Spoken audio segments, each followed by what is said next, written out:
비슷한 사건이 있었어요. 독일 남자가 제표가 튀는데 바로 독일 보내달라고 하더라고요. 이건 좀 다른 문제네요. 아니, 근데 이게 참 늘 아이러니예요. 교도소 수감자들의 인권을 생각하면 환경을 잘 만들어줘야 되는 거 맞는데 너무 과하면 이게 좀 주객이 전도된 거 아닌가 이런 얘기들이 있거든요. 어려운 문제인 것 같아요. 자, 한번 생각을 한번 해보도록 하겠습니다. 아, 어렵네요, 또. 자, 세금이 많이 드는 독일의 교도소, 그리고 세금이 들긴 하지만 좀 열악한 인도, 이 교도소 중에 어떻게 해야 될까? 자, 독일이 낫다. 하나, 둘, 셋. 자이드랑 럭키랑 닉, 어머님.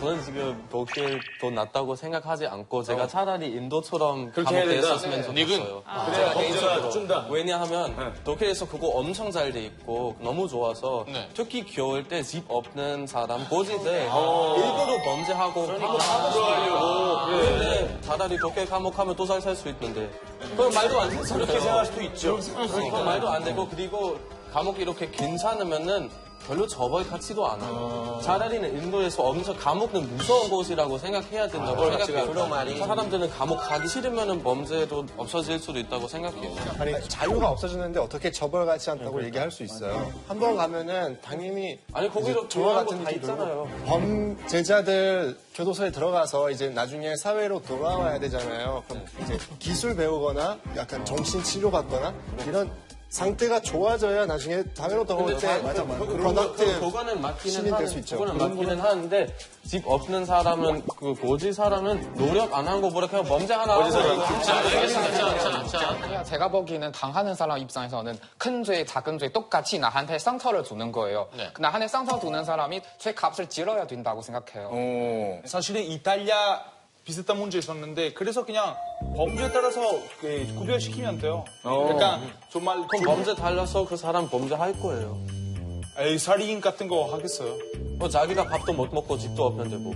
큰 범죄를 안 저질렀는데 근데 너무나 안 좋은 상황에서 뭐 충격받고 다시 사회에 못 돌아가는 그런 사람도 있어요. 이제 여기서 오해를 좀 하시는 것 같은데 죄송합니다. 네.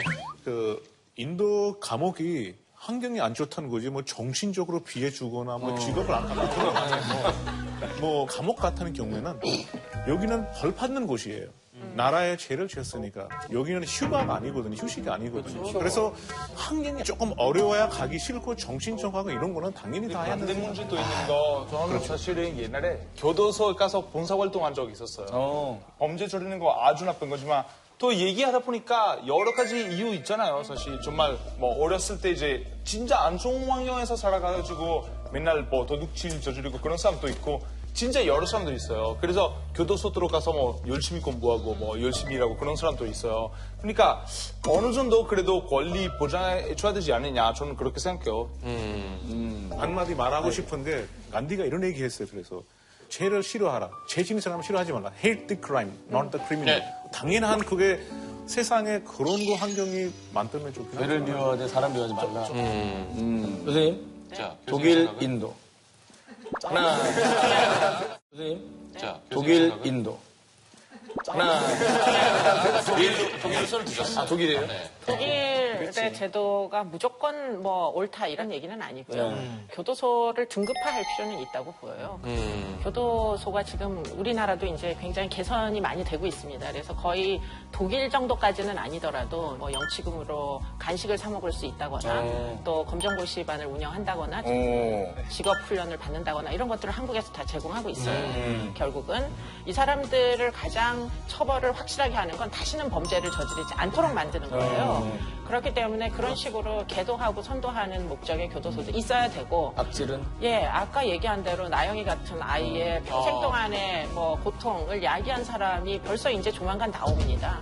그런 식의 관대한 처분은 이제는 우리나라에서 있어서는 안 되겠다. 그리고 이분들은 사실은 그렇게 관대한 식으로 생활하도록 우리가 할 수는 없는 노릇이죠. 네네. 자, 범죄자를 검거한 후에도 처벌에 대한 논란이 계속되기도 하는데 감형제도라는 게 있는 나라 한번 손 들어볼까요? 다 있나요? 자, 있는 나라. 하나, 둘, 셋. 감형 입증을 하는 방법은 여러 가지가 있고요. 그 중에 하는 방법이죠? 영미법은 프리바겐, 그러니까 재판 전에 이제 상당 부분 합의를 타는 그런 제도고요. 우리나라의 경우에는 이제 재판 중에 감형을 시켜주는 부분들이 있죠. 감형 인자라고 해가지고 피고인들에게 형을 좀 줄여줄 만한 사안이 있으면은 그것을 입증을 하면 법원에서 재량권으로 줄여주는 경우들이 있습니다. 형을 줄여주는 네. 거. 음주는 아직은 관대하죠. 관대하죠. 우리나라는 음주 감경을 비교적 많이 시키는 편이고요. 특히 이제 폭력, 폭행 같은 경우에는 음주 감경 굉장히 많이 시킵니다. 술 먹고 근데 그게 진짜인지 아닌지를 알 수가 없잖아요. 알기가 매우 어렵죠. 네, 그렇기 진짜 때문에 기억이 안 나요. 네, 본인의 주장. 저도 미치겠어요. 네. 기억이 안 납니다. 네. 음주 감경을 시켜줘야 되나? 이게 시켜주는 게 맞는 건가요? 제가 저기 자수를 친 게 갑자기 생각이 나요. 자수의 아이콘이잖아요. 네. 자수를 좀 감경시켜 주십시오. 네, 자수는 감경됩니다. 감경되죠, 네, 자수는. 네. 그러나 음주 감경은 적합하지 않은 것 같습니다. 네. 미국에서 감옥 그 기간은 줄일 수 있는 방법은 거기 안에서 행동 되게 좋으면은 더 줄일 수 있는데 근데 만약에 범죄가 되게 심한 범죄면 못 줄이게 어떻게 하냐면은 만약에 여러 사람 죽였다. 근데 뭐 50년이면 합치는 걸로 뭐 10명이면 그러면 500년 있어야 된다. 그래서 사실 조금 줄여도 어차피 의미가 없어요. 그래서 못 줄이게 하는 거예요. 우리나라는 미성년자 법을 이렇게 감형을 해주는 거예요. 14세부터 18세까지 큰 죄 아닐 경우는 처벌이 좀 약해요. 근데 요즘의 나라에서는 그냥 미성년자 범죄가 좀 더 심해지고 있는데 어느 소년이 길거리에서 지나가는 소녀의 그 핸드폰 뺏으려고 해서 휘발유를 뿌려서 불에 태워버렸어요. 누구를? 여자를? 네, 여자를. 그래서 요즘에도 좀 처벌이 약해서 이러는 건가 이렇게 좀 논란도 있고요. 멕시코 사실은 큰 벌금만 내면 감옥에서 보내는 시간이 줄이거나 아니면 안 갈 수도 있어요. 어떻게 보면 좀 다른 나라에 비해서 좀 문제 있는 것 같은데. 모든 보석이라는 게. 우리나라는 어떤 경우에 형량을 좀 낮춰주나요? 그 심신미약에 해당하는 요건을 충족시켰을 때 뭐 심각한 정신질환이 있거나 또는 일부 사건의 경우에 이제 음주 감경을 여전히 하는 경우들도 있고요. 네. 그 외에도 피해자와 가해자가 합의를 했다거나 이런 경우는 형이 줄어들 수밖에 없습니다. 캐나다에서 2007년도에 24살 남자애가 여자친구한테 폭행을 했어요. 근데 이제 저분이 집착 성격 장애에 걸렸다고 해가지고 법원에서 그 남자한테 3년 동안 여자친구 사귀지 말아라고 결과 나갔는데 여자를 사귀지 말라. 그게 뭐 권고예요? 아니면 뭐 아니 법적으로 이제 여자친구 사귀면 안 되는 사귀면 어떻게 되는 거예요? 사귀면 이제 잡혀가죠. 제가 아는 한도 내에서는 영국이나 미국이나 이제 캐나다처럼 영미법 국가에서는 남녀 간의 뭐 데이트 중에 폭력 또는 가정 폭력 이런 것들에 대해서 사실은 굉장히 엄격하게 처벌을 하고 있고요. 네. 그 엄격한 처벌이라는 것은 물론 징역을 보내기도 하지만 상습범의 경우에는 그렇지 않고 좀 초범 같은 경우에는 치료 명령이라는 걸 함께 부과를 합니다. 그렇기 때문에 치료 명령 안에 여러 가지 준수 사항이 있어요. 예컨대 아까 그 결과처럼 당분간은 여자친구를 함부로 사귀지 말고 일단 너의 성격 장애에 대해서부터 먼저 치료를 받아라. 그런 종류의 아마 준수 사항이 있어서 아마 규범이 얘기한 그런 종류의 이야기가 성립하는 게 아닌가 생각이 듭니다. 네, 알겠습니다. 자, 특별 사면제도도 얘기해보고 싶은데, 우리는 사면이 몇 명이에요? 사면이 많죠. 많죠. 네, 파리로. 세기가 어려울 정도로 뭐 무슨 매년 기준인가요? 그러니까 기준이 사실은 존재합니다. 법무부에 가석방 심사위원회가 있고 거기서 요건이 충족되는 사람들이 이제 사면을 받도록 추천이 되면 결국에는 대통령령으로 사면을 하는 것으로 알고 있어요. 네. 미국도 대통령 무죄한 사면할 수 있어서 논란이 항상 되고 근데 이러면 클린턴 경우에는 진짜 마지막 날 퇴임 마지막 날 100명 정도 이렇게 사면하면서 그 중에도 되게 뭐 돈 잘 버는 스위스에서 사는 헤지펀드 대표였는데 왜 해줬을까요? 그러니까 왜 해줬을까요? 왜 했을까? 그런 논란이 되고 그들은 서로 만나지 않았을까요, 그 이후에? 스위스는 사면 없어요? 사면 같은 법이 히스에서 없어요. 근데 최근에 좀 특별한 사건이 있었어요. 왜냐면 2차 세계 대전 때 불법적으로 그 유대인 사람들 스위스에 들어오게 도와주는 사람들이 많았는데 그 사람들이 어떤 경우에는 감옥에 갔어요. 네. 그래서 지금까지 범죄 기록을 다 지웠어요. 그래서 그런 특별한 특별 사건이 케이스로. 좀 한국 법 단어들 찾아보면은 자주 노켈 단어 나와요. 많아요. 그래서 특별 사면은 베그나디고 나와요. 근데 그 노켈 단어는 완벽하게 만약하면은 특별사면은 안 나오고 그거는 전부 5방이랑 비슷한 것 같아요. 또 그래서 또 특별사면은 제가 알기로는 없어요. 자, 각 나라의 어떤 그 미제 사건 해결의 가장 큰 걸림돌, 문제점, 그리고 생각하고 있는 해결 방안들을 한번 얘기를 해볼까요? 각 나라의 어떤 그 미제 사건 해결의 가장 큰 걸림돌, 문제점, 그리고 생각하고 있는 해결 방안들을 한번 얘기를 해볼까요?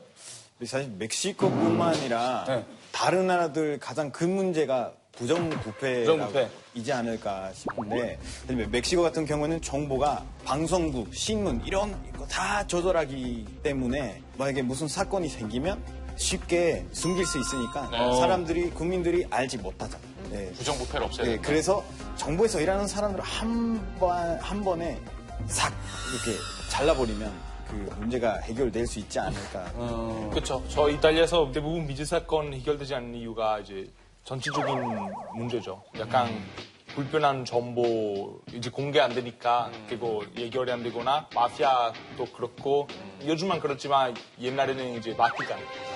바티칸 관련 그런 사건이나 범죄 있었을 때 옛날에 되게 공개 안 됐고 해결됐는. 그러니까 이런 전체적인 문제 때문에 저희가 해결이 그렇게 잘 되지 않아요. 기술이 부족하면도 이런 문제가 계속 있을 것 같은 생각이 드는데 한국 같은 경우는 어디든지 CCTV가 있잖아요. 근데 파키스탄 CCTV가 그렇게 많이 없고 다른 경찰들이 이제 알아낼 때 쓰는 기술도 잘 되지 않아서 이런 문제들이 계속 미제 사건으로 남아 있는 것 같아요. 근데 아무래도 매너리즘에 빠지면은 이런 미제 사건이 좀 많이 생긴다고 생각을 합니다. 모든 사건을 점처럼 해결한 것처럼 행동을 해야 된다고 생각을 해요. 계속 반복적인 사건들 때문에 걔는 저렇게 말했으니까 걔는 범죄다라는 선입견이 생기거든요. 제가 보기엔 국민의 관심이 쉽게 사라지는 거 제일 큰 문제라고 생각해요. 잊어버리는 거. 네, 그래서 우리나라 옛날에 이런 속담이 있는데 나의 일이 아니라서 나랑 상관없어서 넓게 더 달아라.